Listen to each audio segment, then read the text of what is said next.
Բարի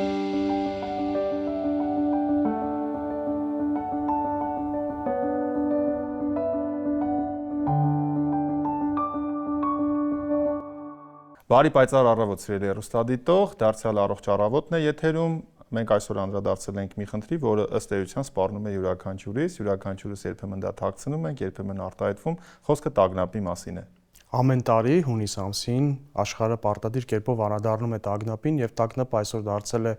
արդի խնդիր, ինչպես նաեւ վերջին տարիներին երիտասարդների շրջանում, եւ մեզ հետ է այսօր այն մարդը, ով տարիներ շարունակ կանգնած է հոգեկան առողջության հանրային վերարժևորման առաջնագծում, եւ այսօր տաղավարում կհյուրընկալենք բժիշկ Արմեն Սողոյանին։ Պարոն Սողոյան, բարի գալուստ մեր առողջ առավոտ, մեր առողջ տաղավար։ Ես ուզում եմ հիշեցնել սիրելի հեռուստադիտող, որ պարոն Սողոյանը հանդիսանում է Հայկական հոգեբուժական ասոցիացիայի նախագահը։ Եկեք անմիջապես պրակտիկ մի հարց տամ, ի վերջո ինչ է տագնապը, արդյոք դա առողջության նշան է, թե դա կարող է լինել նաև հիվանդության նշան։ Նախ փորձենք տարանջատել տագնապը տագնապային խանգարումից, որտեղ տագնապը դա սովորական բոլորիս հետ հանդիպող մեր կյանքի անբաժանելի ուղեկիցներից է։ Ցանկացած մարդ, ով սպասում է ինչ-որ բանի եւ այդ բանը սկսում է ձգձգվել, ուշանալ, սկսում են տարբեր ենթադրություններ, կասկածներ, անհանգստություններ առաջանալ, որոնք տագնապային տպավորություն են թողում։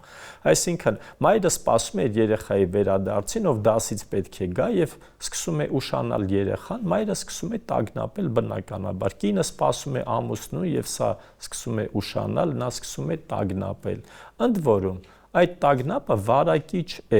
երբ որ մեկը սկսում է իր տագնապով կիսվել ուրիշների հետ եւ անընդհատ հիմնավորում է եւ տագնապի օբյեկտը դեռևս չի հայտնվում, ապա կարող է մնացածներին էլ փոխանցվել, այնպես որ անգամ կենցաղային մակարդակում շատ կարեւոր է, որ մարդիկ հասկանան եւ փորձեն կառավարել իրենց տագնապները։ Սա կենցաղայինը։ Հիմա գանք բժշկական հարթությունը, տագնապային խանգարում, որը բավական լուրջ խանգարում է եւ բավական մեծ տարածվածություն ունի եւ չափազանց դժվարություններ է առաջացնում մարդկանց կյանքում։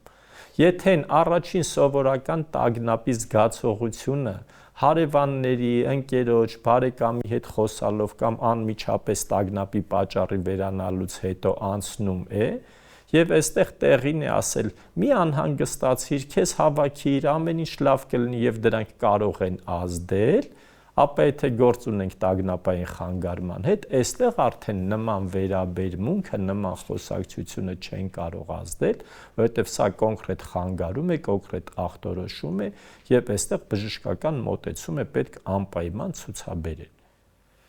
Հիմա մի փոքր ես խոսեմ այս տագնապի օրվա մասին։ Այսօր չափազանց շատ են տարբեր տեսակի օրերը, տարբեր տեսակի ամիսները եւ ամեն մի կազմակերպություն կարող է իրան իրավունք վերապահել, օրը հայտարարել ինչ-որ բանի օր, դրա մեջ ոչ մի վատ բան չկա, որովհետեւ ինչքան շատ խոսենք հոգեկան առողջության խնդիրների մասին, այնքան ավելի օգնած կլինենք այն մարդկանց, ովքեր ունեն այդ խնդիրը։ Իսկ հոգեկան առողջության խնդիրները գնալով շատանում են։ Եվ եթե ժամանակին ընդամենը ասվում էր, որ ԱՀԿ տվյալներով առողջապահության համաշխարհային կազմակերպության տվյալներով յուրաքանչյուր 4-րդ մարդը կյանքում ունենում է այս կամ այն խնդիրը հոգեկան առողջության հետ, ապա հիմա ասում ենք, որ յուրաքանչյուր 8-ից 1-ը ունենում է ախտորոշում իր կյանքի ընթացքում, ոչ թե ուղղակի խնդիր։ Եվ այն տեմպերը, որոնք այսօր գնում են ամբողջ աշխարհում, այն անհանգստությունները, լարվածությունները, տեղեկատվական հեղեղը, անորոշությունները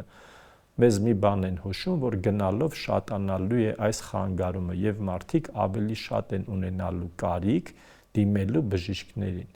Հիմա ես փորձեմ կանխել ձեր հաջորդ հարցերը եւ ասել ինչ անենք, որպեսզի այդ տագնապները հնարավորինս չլինեն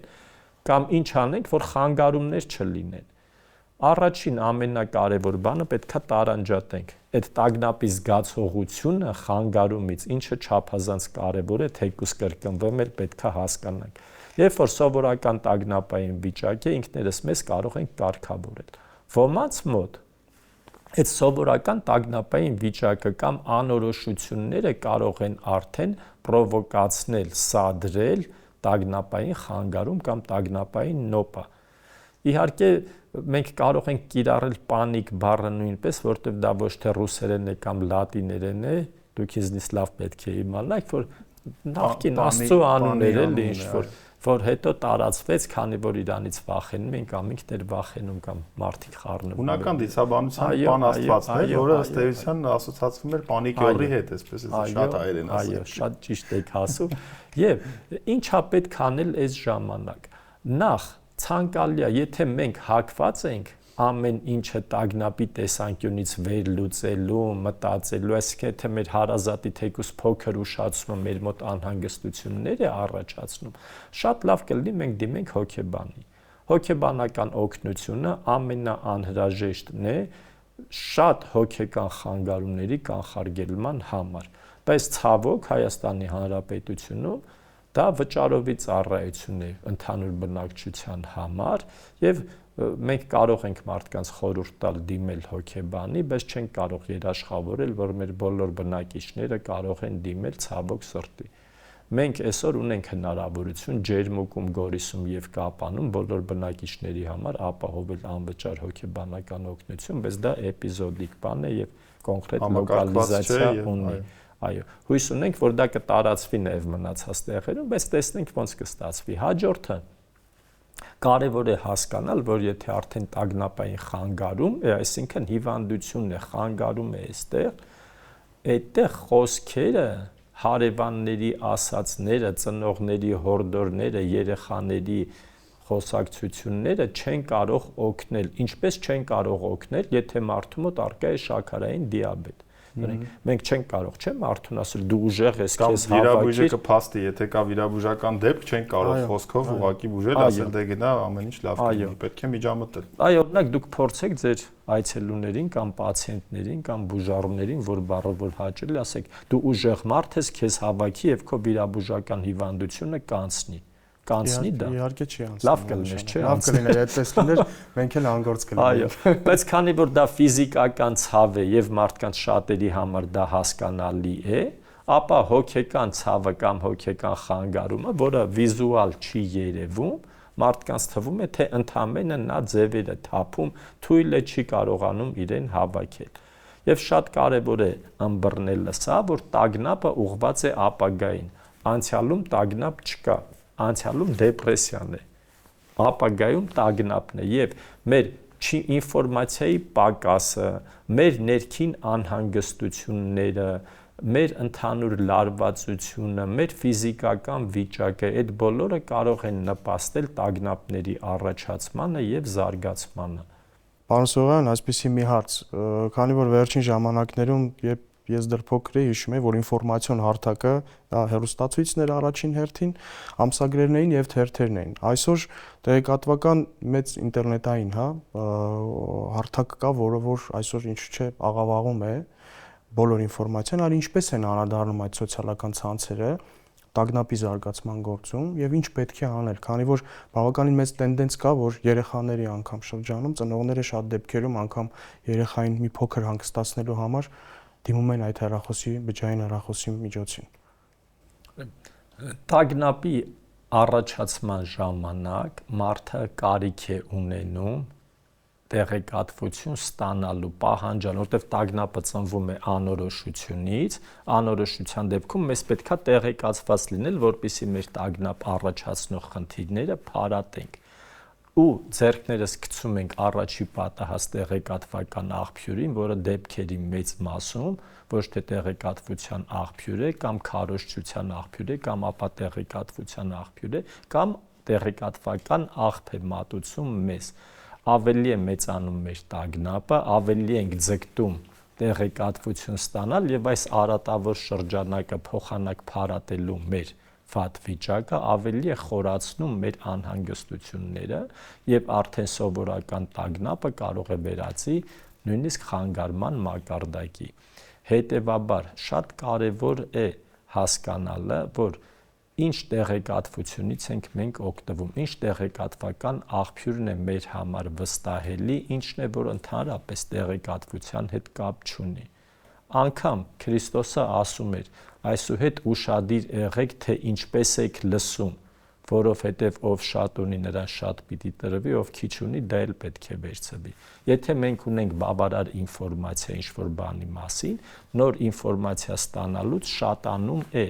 մեր տեղեկացվածությունը։ Երբ որ մենք չունենք բավարար ինֆորմացիա եւ նոր ինֆորմացիա ենք փորձում վերցնել, որը հիմնականում ինֆորմացիա չի լինում, նա էլ է խախտում մեր ներսի եղածը եւ մենք ընդհանրապես հայտնվում ենք անորոշ վիճակներում, ինչը բարդացնում է ցանկացած մարդու վիճակը։ Հետևաբար այսօր մեր ոնց որ խորհուրդ կարող ենք տալ, չէ՞, արդեն մեր հեռուստադիտողներին, որ անպայման ուշադրություն դարձրեք, ինչ տեղեկատվություն եք ստանում, որտեղից եք վերցնում ձեր տեղեկատվությունը, ունեցեք վստահելի տեղեկատվական աղբյուրներ, ոչ թե ինչ-որ քարոզչություն տարածող միջոցներ։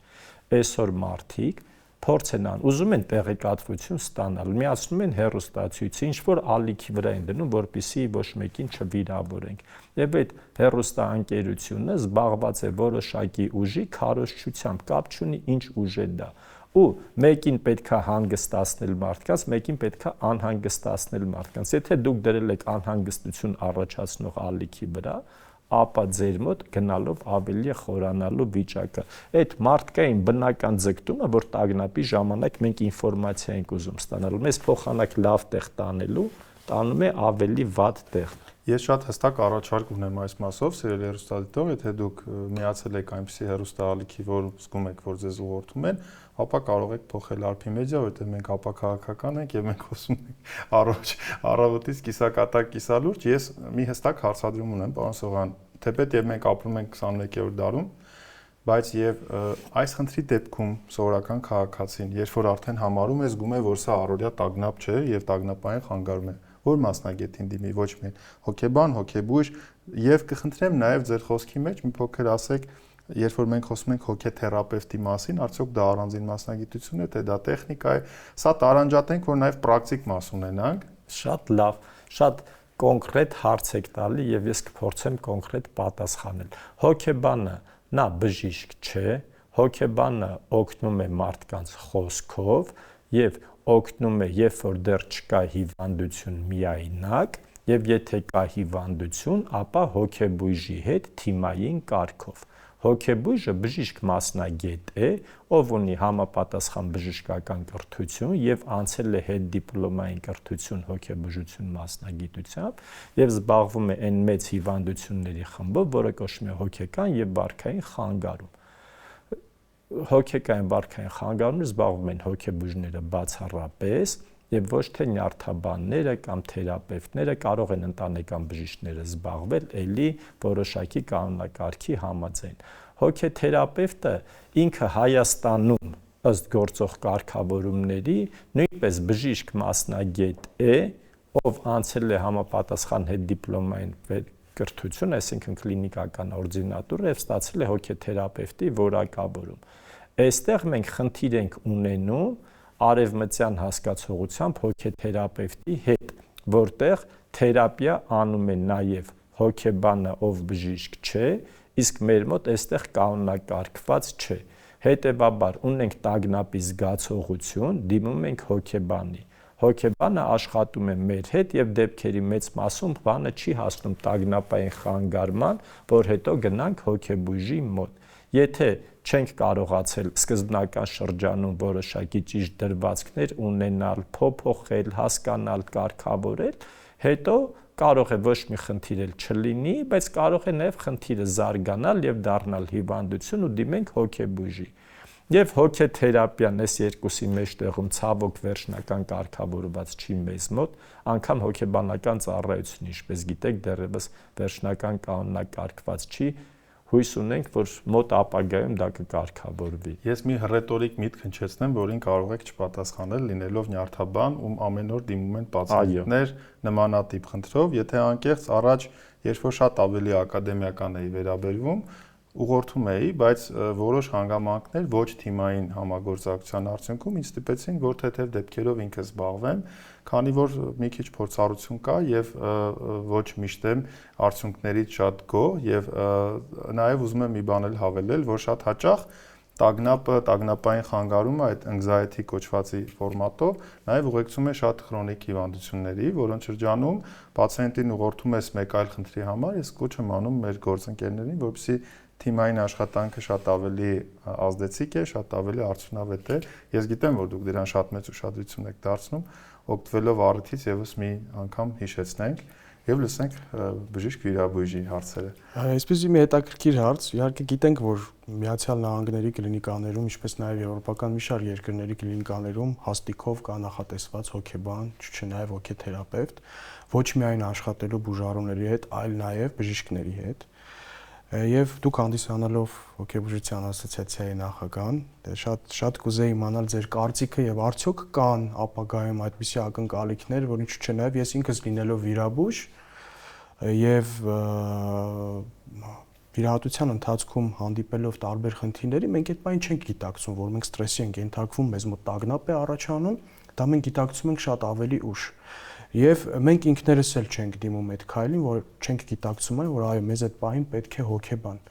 Եվ ինչ եք մտածում այս առումով, արդյոք կարիք կա Հայաստանի կլինիկաներում եւս ունենալու մասնագետ, որի հետ կարող են աշխատել, որոնք կարող են աշխատել եւ բուժառուների հետ, եւ իհարկե ինչու՞ չէ նաեւ բժիշկների։ Շատ ճիշտ հարց եք դուք բարձրացնում։ Այսօր մենք ունենք կլինիկաներ, որտեղ կան հոգեբաններ, բայց ինչպես քիչ առաջ ասացի, հոգեբանների գործունեությունը կանոնակարգված չի։ 14 թվականին Առողջապահության նախարարությունը կառավարության որոշման նախագիծ պատրաստեց եւ կառավարությունը ընդունեց այդ որոշումը, համաձայն որի կլինիկական հոգեբանությունը ներառվում էր բժշկական մասնագիտությունների ցանկ, որը կարիք չուներ բժշկական դիպլոմային կրթության, ընդհանրապես պետք է համապատասխան վերապատրաստում ստանային հոգեբանները եւ արդեն դառնային բժշկական մասնագիտություն, լիցենզավորվեն եւ պետական պատվեր հնարավոր լինել տեղադրել բոլոր կլինիկաներում եւ ապահովել այդ ծառայությունը ցանկացած հիվանդանոցում։ Բայց մեր հոգեբանական համայնքը այդ ժամանակ սաբոտաժի ենթարկեց այդ որոշումը, այդպես էլ որոշումը մնաց թղթի վրա եւ հիմա հետևանքները քաղում են եւ հոգեբանները, ովքեր չեն կարող նորմալ հաստիկով աշխատել հիվանդանոցներում, որտեղ դրա փողը պետությունը չի տալու, հիվանդանոցը իր փողերից պետքա վճարի տվյալ հոգեբանին, իսկ ոչ բոլոր հիվանդանոցի ղեկավարներն են դրա կարեւորությունը հասկանում։ Այսինքն խնդիրը առկա է, խնդիրը արդիական է, խնդիրը լուծում է ուզում։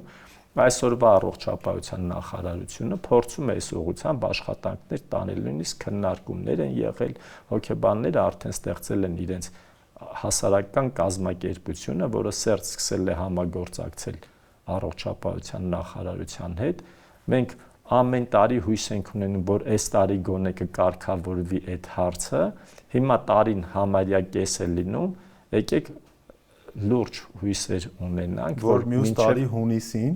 արդեն մենք կասենք, որ այսօր արդեն հնարավոր է, որ բոլոր կլինիկաներում, ովքեր որ կուզենան, ունենան այդ հոգեբանի հաստիքը որպես բժշկական մասնագիտություն, որի համար պետությունը կկարողանա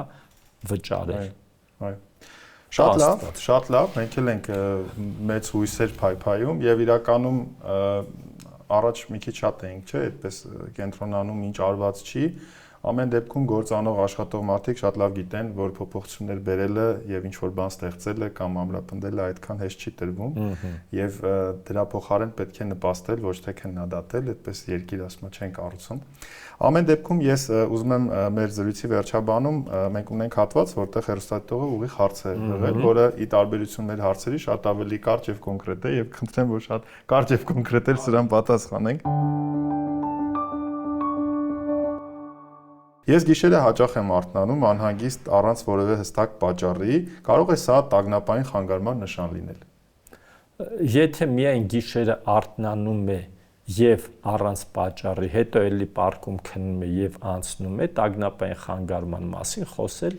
իմաստ չունի, բայց մի բան պարզ է, պետք է անպայման հասկանալ։ Սա հենց այն դեպքն է, որ կարող ենք ասել առաջինը դիմեք նյարդաբանի, թող մի հատ հասկանան, կա արդյոք որևէ նյարդաբանական խնդիր, գլխուղեղում կամ որևէ այլ հատվածներում, եւ փորձենք բացառել, կա շատ լավ քնի կենտրոն նույնպես, այսինքն հասկանալ կա օբյեկտիվ պատճառ, ինչի համար տվյալ մարդու մոտ լինում է այս խնդիրը։ Եթե նյարդաբանները կգտնեն, որ չկա օբյեկտիվ պատճառ, հարթությունը տեղափոխվում է հոգեբանական հարթություն կամ անգամ լավ ընտանեկան բժիշկը կարող է քնի հիգիենայի մասին ճիշտ մոտեցումները ներկայացնելով մարդու քունը կարգավորել։ Այսինքն կոնկրետ պատասխան։ Չի կարելի ասել, որ կա տագնապային խանգարում, բայց կարելի ասել, որ կա խնդիր, որը լուծման կարիք ունի։ Առաջինը դիմեք ձեր ընտանեկան բժշկին կամ դիմեք նյարդաբանին։ Սիրելի հեռուստադիտող, վստահ եմ, որ հետևում եք մեզ եւ ձեր հարցի պատասխանը ստացաք, ինչպես նաեւ նպաստեցիք շատերի հարցերի պատասխանին։ Ինչ պարոն Սողոյան, ես եւ բժիշկ Ամիրյանը ուզում ենք ի սրտե շնորհակալություն մաղթել ձեզ այս առողջ առավոտի մասը դառնալու համար եւ բոլորիս բարի ընթացք։ Ձեզ շնորհակալություն այն լավ գործի համար, որը անում եք, ինչքան շատ խոսենք առողջության մասին, ինչքան կարևորենք հոգեկան առողջությունը, այնքան կօգնենք ոչ միայն մեր հեռուստադիտողներին, այլ նաեւ բոլոր մարդկանց։ Կհանդիպենք։ Շնորհակալություն։ Շնորհակալություն։ Ձեզ շնորհակալություն։ Սիրելի հեռուստադիտող, այժմ դիտենք մի տեսանյութ, որը պատմում է ամբողջ աշխարհում եւ Հայաստանում տագնապային խանգարումների վիճակագրության մասին։ Տագնապը բնական զգացողություն է, որն օգնում է մեզ զգուշանալ վտանգից, բայց երբ այն հարաճում եւ սկսում է կառավարել մարդու կյանքը, դառնում է խանգարում։ Ու հենց այդ սահմանն է, որ պետք է կարողանանք տարբերել։ Տագնապային խանգարումները կարող են արտահայտվել ամենատարբեր ձևերով՝ շարունակական լարվածություն, ներքին անբացատրելի անհանգստություն, քնի խանգարումներ, սրտի արագ բաբախում, շնչառության դժվարացում, նույնիսկ մարսողական խնդիրներ։ Շատերը հաճախ դիմում են բազմաթիվ բժիշկների, անցնում մեծաթիվ հետազոտություններ, բայց ֆիզիկական որևէ խանգարում չի հայտնաբերվում։ Իսկ իրականում խնդիրը գտնվում է այլ հարթության մեջ՝ մեր ներքին զգացողությունների, մտածողության եւ արձագանքների դաշտում։ Տագնապը երբեմն կարող է կրել ակնածելի լռություն։ Մարդը չի բարձրաձայնում, չի պատմում նույնիսկ մոտ մարդկանց եւ տանում է այս ծանրությունը միայնակ, բայց միայնակ հաղթահարել այս վիճակը հաճախ պարզապես անհնար է։ Բարեբախտաբար այսօր մենք ունենք բազմազան ու արդյունավետ մոտեցումներ, սկսած կոգնիտիվ վարքային թերապիայից մինչև դեղորայքային բուժում։ Կարևոր է հասկանալ, որ սա չի խոսում ուժեղ կամ թույլ լինելու մասին։ Սա խոսում է մարդու զգայական համակարգի գերլարման մասին։ Եվ երբ մենք սկսում ենք օգնել մեր մարմնին եւ մտքին ճիշտ քայլերով, մենք վերադառնում ենք ինքներս մեզ։ Երբեք մի ամաչեք օգնություն խնդրել։ Տագնապային խանգարումները բուժելի եւ կառավարելի են, եւ դուք արժանի եք ապրել խաղաղ, անկախ այն բանից, թե դրսում ինչ է կատարվում։ Ու հիշեք, երբեմն ամենամեծ հաղթանակը ոչ թե պայքարելն է, այլ ընդունելն ու վստահ քայլերով առաջ շարժվելը։ Դե ինչ սիրելի հեռուստադիտող, անցնում ենք առողջ ապրելակերպի խորհրդին եւ բժիշկ Ավետիսյանի հետ համատեղ միասին մի քանի փոքրիկ վարժությունների տեսքով կներկայացնենք ձեզ ինչպես դուրս գալ փոքր ծանր առաջացած իրավիճակից։ Ամեն առավոտ 3-ից 5 րոպե ուղղակի շնչեք գիտակցաբար։ Ինչ է սա նշանակում, որ մեզնից յուրաքանչյուրը շատ հաճախ մեխանիզացված գործողություններ է անում։ Եկեք սկսենք շնչել, զգալ այդ թթվածին, ինչպես են մեր թոքերը լցվում, ինչպես է մեր գլխուղեղը սնուցվում, ինչպես է մեր սրտի աշխատանքը բարեկարգվում, սա ներկայում գտնվելու, գիտակցված ապրելու մի կարևոր օրինակ է, որը իհարկե նպաստում է առողջությանը։ Միանշանակ բժիշկ Ավետիսյան, գրեք այն մտքերը, որոնք որ այդ բային ձեզ անհանգստացնում են, որովհետև գրելով այդ մտքերը եւ վերլուծելով կարող է մի փոքր այլ տեսանկյունից կարդալով եւ նորից վերընթերցելով այն դուք կարող եք հասկանալ, որ դրանք ամենևին էլ ձեզ անհանգստացնող մտքեր չեն եւ բաց թողեք այդ մտքերը, որոնք որ այդ պահին ձեզ անհանգստացնում են, որովհետև դրանք կարող է միայն իրենց գլխում են ծանր, երբ որ ինչ որ մատերիայի բնույթ ենք տալիս, արդեն դուրս ենք տալիս մեզնից եւ էֆեկտը նույնն է լինում, հետաքրքիր է։ Երրորդը՝ փոքրիկ քայլեր մեծ կայունության ճանապարհին եւ հիշենք հանրահայտ Էքզյուպերիին, սովորեցրու ինձ փոքր քայլերի արվեստը, դե իհարկե խոսքը վերաբերում է սեփական առողջությանը հետևելու փոքրիկ ամենօրյա այսպես նախաձեռնություններին, ոչ թե միանգամից որոշում ենք փրկել մեր օրգանիզմը եւ բնականաբար 1 ամիս հետո կամ 1 շաբաթ հետո նորից վերադառնում նույն կենցաղին։ Սովորեք ձեզ ասել, սա հիմա ինձ չի սպառնում։ Ինչ է նշանակում դա։ Փոքրիկ մի հատված իմ կյանքի դրվագից պատմեմ մասնագիտական վերելքի ճանապարհին։ Շատ լավ հիշում եմ իմ առաջին վիրահատությանը, որին որ մասնակցում է դեռևս ուսանող էի եւ վիրահատության վերջում ուղղակի ուշագնաց եղա։ Եվ ամեն անգամ հաջորդ վիրահատությանը ինձ թվում էր, որ այո, ինձ սպառնում է մոտալուտ ուշագնացությունը եւ ես գտա տարբերակ եւ այդ տարբերակը իհարկե այդ կոագուլյացիոն այրման սարքի հոտն էր, որը ինձ ուղղակի այդ բային թարմացնում էր եւ ես կարողացա հաղթահարել այդ ճանապարհը ասելով, որ սա ինձ արդեն չի սպառնում։ Եկեք սովորույթ դարձնենք մենք մեզ առողջության խորհուրդներ տալու եւ իհարկե եթե ունեք առողջության վերաբերյալ հետաքրքիր խորհուրդներ, ուղարկեք մեզ եւ մենք անպայման դրանց կանդրադառնանք մեր առողջ առավոտների շրջանակում։ Սիրելի հեռուստադիտող, եթե երբևիցե տեսնում եք որևէ մեկին, ով լուր պայքար է տանում, չի կիսում եւ չի խոսում այդ պայքարի մասին, պետք է միշտ լինել համբերատար, պետք չէ ճնշել ամենևին եւ հիշենք այն խոսքը, որ համբերությունը կյանք է։ Եկեք չմոռանանք դրա մասին։ Առողջ առավոտը սկսում է այն պահից, երբ դուք ընդունում եք, որ դուք կաք, հիշեք, որ անհանգստությունն անցողիկ է, իսկ դուք մնայուն եւ կայուն։ Առողջ եղեք։